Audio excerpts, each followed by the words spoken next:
¿Qué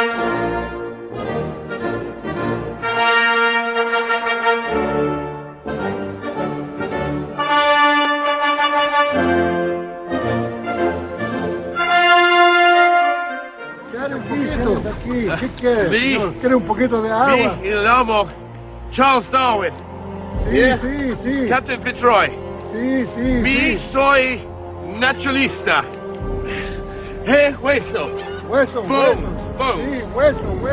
Sí, hueso gigante. Gigante. Sí. Aquí, here. Mire, señor, pasa aquí están los huesos. Aquí están. Fitzroy. A flood washed down part of a bank. Estamos de regreso en la hora literaria. Hoy conversamos a propósito del origen de las especies de Charles Darwin. Tú sabes, Evelyn, la teoría de la evolución ha sido discutida, hay incontables números sobre ella, pero es muy fácil resumirla. Darwin partía de tres premisas básicas. Primera era la sobrepoblación. Darwin decía, en todas las poblaciones de organismos hay una tendencia a que la población crezca más allá de lo que los recursos pueden sostener. Y todos tenemos un instinto reproductor y eso es lo que hace, bueno, que el crecimiento poblacional. Pero claro, como siempre va a haber más miembros de la población que recursos que se puedan sostener, no todos van a poder sobrevivir. Y entonces se va a desarrollar lo que Darwin vino a llamar una lucha por la existencia. Claro, esto no es una lucha consciente, sino que más bien, bueno, que hay ciertos recursos y no todo el mundo puede sobrevivir. Pero ahora, fíjate que esa idea no es totalmente original de Darwin. No, viene de Thomas Malthus, correctamente. Claro, Malthus lo aplicó estrictamente a las poblaciones humanas. Y a la economía. Y a la economía. Darwin lo quiso extrapolar a la biología, exactamente. Ahora, si no todos sobreviven, ¿quiénes son los que van a sobrevivir? Y Darwin dice, bueno, los más aptos. ¿Y qué quiere decir esto con los más aptos? Bueno, aquellos que tengan algunas características que le permitan sobrevivir y reproducirse en mayor ventaja. Si hay una población de lagartos, por ejemplo, y hay lagartos verdes y lagartos rojos, obviamente van a sobrevivir en mayor proporción los lagartos verdes, porque les sirven de camuflaje frente a los depredadores.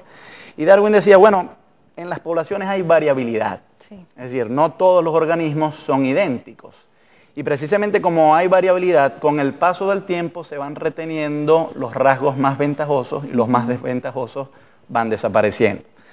Pero a su vez, a pesar de que hay variabilidad, también hay herencia. Es decir, los rasgos se van pasando de una generación a otra. Y Darwin dice, bueno, si llevamos eso con el paso del tiempo, eventualmente los rasgos más desventajosos van desapareciendo de la población y los más ventajosos, dependiendo del hábitat, se van reteniendo. Entonces, por supuesto, unos rasgos se van a seleccionar en un clima y otros rasgos se van a seleccionar en otro clima. Y con el paso del tiempo eso va a ir modificando la estructura anatómica, la morfología, etcétera, de las especies.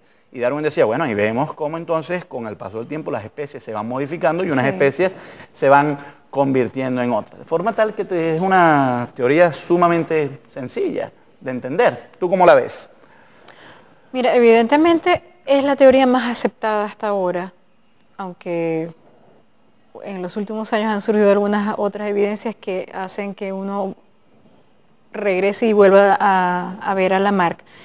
Pero hasta ese momento hubo, anterior a Darwin, varios biólogos, aunque formalmente no se les llamaba así, se llamaban naturalistas, que ya se habían hecho la pregunta de cómo a lo largo del tiempo hemos llegado a ser lo que somos. Estaba Carlos Linneo, estaba el mismo Lamarck, que era francés, y anterior a la teoría de la evolución, publicada en El origen de la especie de Darwin, existían unas teorías que en algún momento fueron bastante descabelladas, como por ejemplo la degeneración espontánea, para explicar cómo habían aparecido las especies, las primeras formas de vida en la Tierra.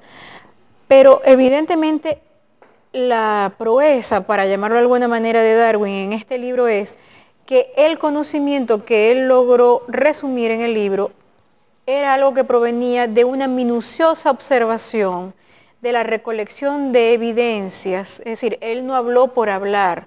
Lo que está en su libro es producto de una investigación que no fue solamente a lo largo del viaje, sino también otras cosas. Por ejemplo, Darwin observaba cómo el hombre tiene la capacidad de alterar las características de las especies domésticas, a través de lo que él llamaba la selección artificial. Y decía, bueno, si los creadores de perros, los creadores de palomas, logran crear razas humanas, seleccionando ellos quiénes se van a reproducir y quiénes no, imagínense cuánto puede hacer la naturaleza. Mucho más. Y claro, Darwin decía, bueno, si nosotros tenemos la evidencia de que en los rebaños hay variabilidad y eventualmente una raza puede convertirse en otra si el propio ser humano la somete a selección artificial, pues eso también tiene que ocurrir en la naturaleza. Sí, de igual manera ocurría en la agricultura, que fue otra de las... Exactamente. Por ejemplo, una de las cosas que a mí más me sorprende de hoy es que el maíz que nosotros comemos suele medir más o menos unos 10-15 centímetros, pero las primeras formas de maíz eran muy pequeñitas. Entonces, claro, ¿cómo de una forma tan pequeñita se convirtió en una forma tan grande? Básicamente a través de la selección artificial, es decir, los granjeros fueron seleccionando, fueron modificando con el tiempo, claro, no manipulando directamente los genes, eso por lo menos como se hace hoy. Es una tecnología más reciente, pero sí cruzando entre sí los especímenes más grandes de forma tal que se fuesen quedando en el camino los rasgos que denotaban pequeñez en los maíces. Ahora, fíjate, tú acabas de decir algo muy importante que nos sirve para retomar un poco lo que hablaste al principio acerca de esa lucha de Darwin de no contradecir completamente lo que dice la palabra de Dios versus lo que científicamente él logró conseguir. Si ya el hombre había logrado modificar por su mano estas especies domésticas, entonces ¿cómo estaba eso, de qué manera estaba eso reñido con el hecho de aceptar que solo Dios es capaz de crear y solo Dios es capaz de modificar lo que vive en el mundo? Lo que alguna gente que se opone a Darwin dice es que, bueno, pero el hombre es capaz de modificar dentro de las especies, lo que llaman microevolución. Y en eso tienen razón, es decir, hasta ahora el ser humano no ha podido convertir una especie en otra especie. Sí. Solo ha podido hacerlo con las razas, dentro de una sola especie. Pero claro, lo que Darwin y los darwinistas responden es, pero es que la evolución lleva mucho tiempo. O sea, ningún ser humano va a ser capaz de hacer eso, precisamente por el poco tiempo que tiene. Además de esto, más allá de esta controversia que hay entre los que favorecen a Darwin y los que se oponen, yo creo que hay bastante evidencia a favor de la teoría de la evolución. Sí. Es decir, hay plenitud de fósiles, hay evidencia genética, que Darwin no conoció nada de genética, pero eventualmente se han venido a confirmar muchas de sus teorías. Y la verdad es que yo creo que tiene poco sentido el oponerse hoy a la teoría de Darwin. O sea, yo creo que es una teoría firmemente establecida. Sí, es decir, hay suficiente evidencia para que sea aún en la actualidad la más aceptada. Y lo importante es que a través de este libro del origen de las especies, todo lo que se ha hecho ha sido basándose allí. Amigos, estamos en la hora literaria. Hoy conversamos a propósito del origen de las especies de Charles Darwin. Es hora de hacer una pausa y ya regresamos.